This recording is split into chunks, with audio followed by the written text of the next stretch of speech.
Hey, what up, y'all? It's your girl BrownBone, and today I was able to get my hands on somebody that means a lot to me, somebody that is in affiliation with Key to the Streets because he is the man behind the logo that you guys see everywhere when you search for Key to the Streets. His name is Chuck. Chuck is honestly one of my personal business role models because right now I am in a predicament of separating Kiana from BrownBone. And he also gave me some insight on how to capitalize. So hopefully you guys look at this interview as getting to know him behind the music and as well behind the shirts that he does make. We'll be talking about police brutality, something that I will be asking a lot of my artists about, as well as any future collaborations, as well as any future projects that we should be watching out for. Y'all stay tuned, stay locked in. I do want to first say, do you have like, is it a lot to be like the image of the West End? Because I know when people think of the West End, they think of you. I don't really think that. I ain't know that's how people look at me, but man, I don't really, cause I ain't gonna say I don't really like affiliating myself with just being a hood person. You know what I'm saying? Mm-hmm. I would rather be like the face of the town, like, or you know what I'm saying, like rather than just put in one area. You know what I'm saying? Like, cause I deal with everybody. Mm-hmm. Okay. So, how long you been rapping? Have you been rapping like from high school or? Yeah, Okay. on and off. You know what I'm saying? Like, I had stopped for like a few years, and then I came back and stopped again, and now I'm back doing it again. Okay, so the stopping it and coming back, can you tell me like what's one of the reasons why you did stop? I mean, sometimes you just gotta find yourself. You know what I'm saying? Like, not musically, but like just your actual self in life. You know what I'm saying? Like, so it's just like I felt like I had more important things to focus on, and then I could go back to focusing on what I love.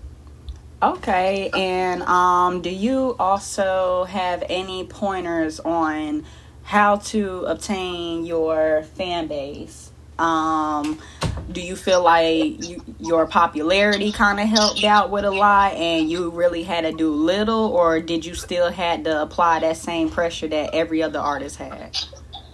I mean, popularity can help, but as far as what I would say is when you trying to get that fan base, the best way to get the fan base is to actually like be yourself. You know what I'm saying? Like a lot of people get out here and they'll try to be somebody that they not, and sometimes it actually does work. You can get a fan base like that, but that's not the only fan base you can have. Like people be like, "Oh, I'm about to be like you, a young boy," so you know what I'm saying? Like, but you ain't gotta have that fan base. It's like you can just rap your normal life and rap about it. It's somebody around the world that's just like you. It's a lot of people around the world that's just like you. So you just gotta find your niche in that.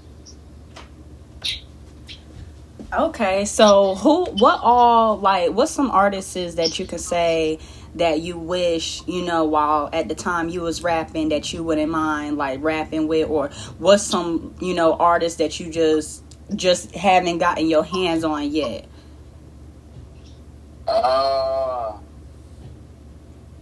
What's up, boy? Man? Hold on, I'm about to tell you right now. Mm-hmm. It's a dude named Deuce Drop Top.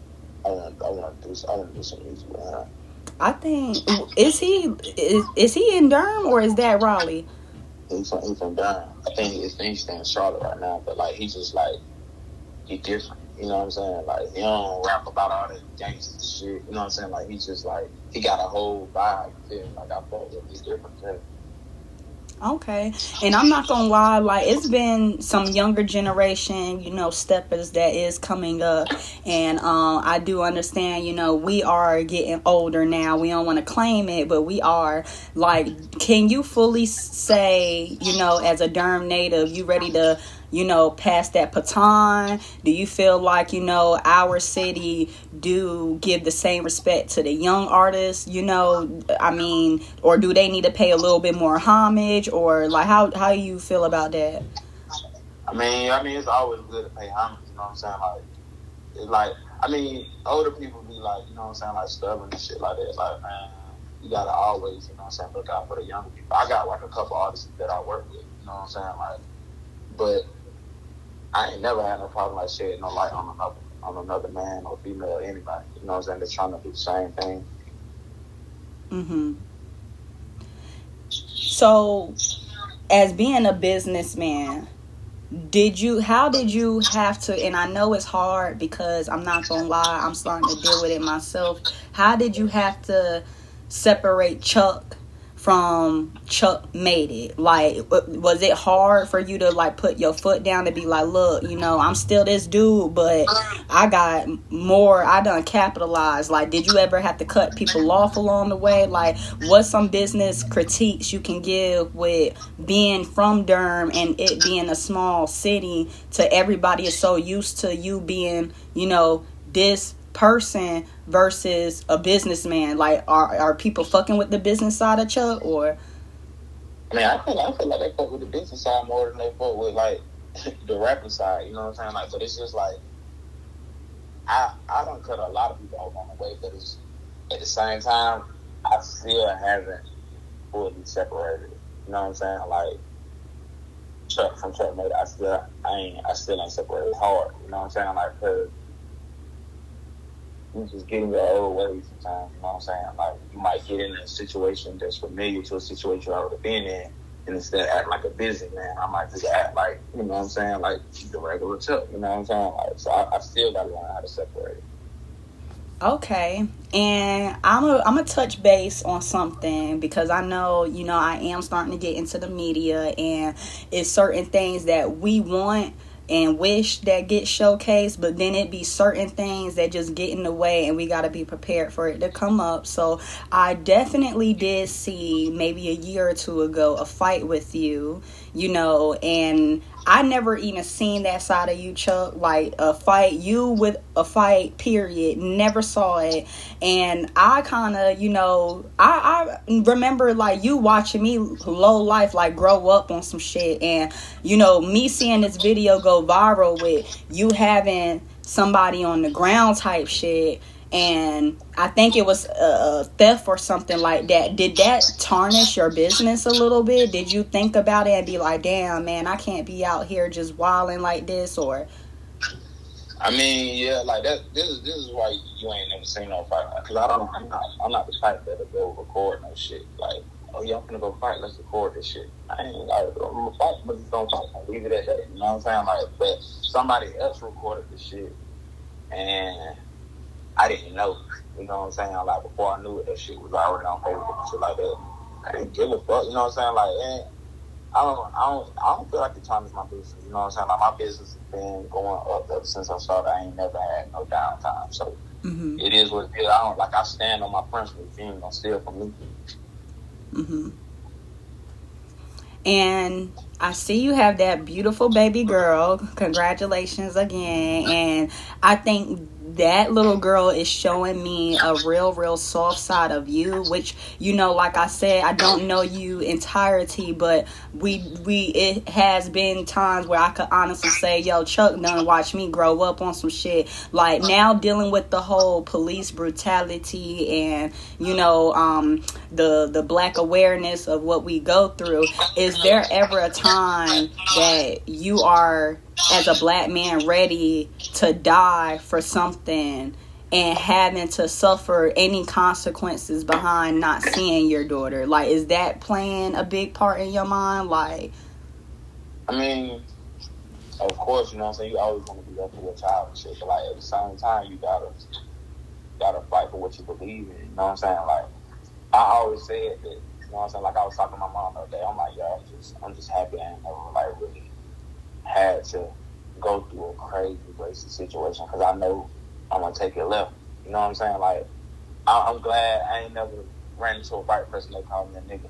You know what I'm saying? Because I know I'm gonna fuck them up, and I'm gonna go to jail, or worse might happen. You know what I'm saying? Like, so, I mean, when you in them situations, you got to think about both ways and shit. But like, at the same time, it's like you got to leave a mark. You know what I'm saying? Like, I just seen a video with George Floyd's daughter. You know what I'm saying? Like, he gone. His daughter understand he gone, but she on top of Stephen Jackson's shoulders, and she like, my daddy changing the world. You know what I'm saying? Like, so you can still leave an impact on your kids if you're not around. What is something, I don't know if you have a son or not. I believe so. You have a son?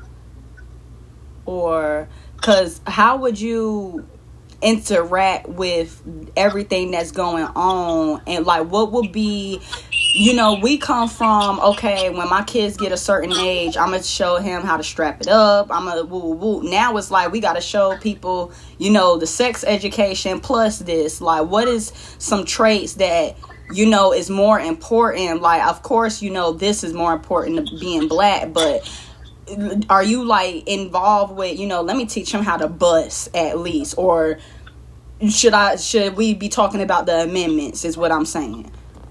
I mean, I don't really get to talk to him. You know what I'm saying? Like, though, I don't even know when I will be able to have one of them type of conversations. You know what I'm saying? Okay.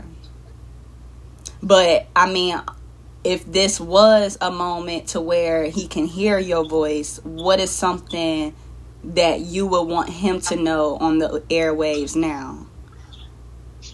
I mean, shit, this is like, how I look at it right now, it's like a dog-eat-dog world. You know what I'm saying? Like, and it's just like, what I see is like, people really don't care about our culture. You know what I'm saying? Like, and I feel like the reason why it's so big right now is because the coronavirus and shut shit down. So we ain't got no choice but to sit in the house and see what's going on and get mad. Then the coronavirus wasn't here, the world is still moving. So you might not even be on social media. You might not be watching TV, so you ain't really aware of what's going on right now. Everybody is aware, you know what I'm saying? Like, so you just gotta understand, like, that people really don't care. Like, certain people, I'm not gonna say people, certain people don't care about your well-being, you know what I'm saying? You being here or anything like that. So you just gotta be strong. You gotta be strong-minded. You just gotta do what you gotta do to stay out the way and to still be the bigger person in certain situations.